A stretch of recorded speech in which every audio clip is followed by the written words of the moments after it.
I caught up with a couple of friends this week on Wednesday night at the pub. And like most things, when you start getting together, you start talking about work and what you do.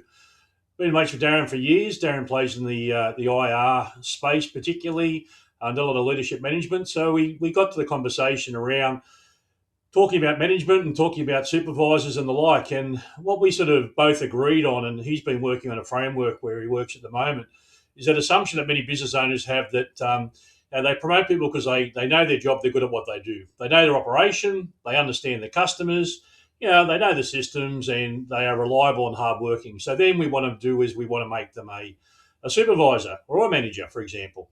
But do we actually teach them and show them what to do? And that becomes then the problem where we assume because they're good at what they do, they can do that next level job. Now that's making an assumption that we know what we're doing as well, and that can sometimes be more difficult than it is. I know when I first started, when I was in the cops, and I become or acted as a sergeant, and then sort of got the role. It was very different going from being able to do the work and then managing other people. And I can honestly say, there's a challenge there until someone gives you some guidance. Managing people requires a completely different skill set for what it's worth, like having a difficult conversation, being aware how to do that, giving constructive feedback. If we're not going to mentor and guide people and be able to give constructive feedback, how do we expect people to grow? Coach someone who is struggling. We can't just want to keep sitting there making it all too hard. And as Darren said the other night, often people sit back, ignore it, let it go. And then the trouble is we wonder why we have problems down the track. Recognise good performance. We can often we're very good at criticising people for what they don't do, but we're not very good at praising people for what they do. So keep that in mind. Dealing with conflict. So having that difficult conversation and managing conflict is a skill set in itself. How do they set expectations of their staff and then their workers? That's the other thing. Being clear. If we're not clear with our staff or our managers, how can they be clear with their workers?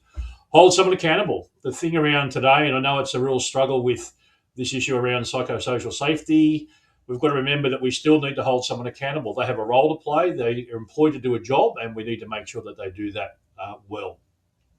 Communicate clearly and understand someone needs support rather than being criticised. So we need to remember that whilst it's important to support people, it's also important to identify where their gaps are, but we need to make sure that we support them to help them nurture them and grow. Because let's face it, there's a cost to bring someone on, and then when they come into the business, we want to make sure we support them, and then we want to make sure they grow. It's a lot easier to help and grow someone rather than basically take the easy approach, get rid of them, and then we've got to bring someone else on board, retrain them, re-onboard them. And again, if we're not doing that properly, we're just going to cause ourselves grief. So that really applies for me, particularly with the clients we work with around AML/CTF, money laundering, and work health and safety. That how can a manager, how can a supervisor expect someone to do the job properly if you haven't trained them and guided them what to do? Thanks, we go. Good update and great way to have a beer and have a good conversation. See you guys.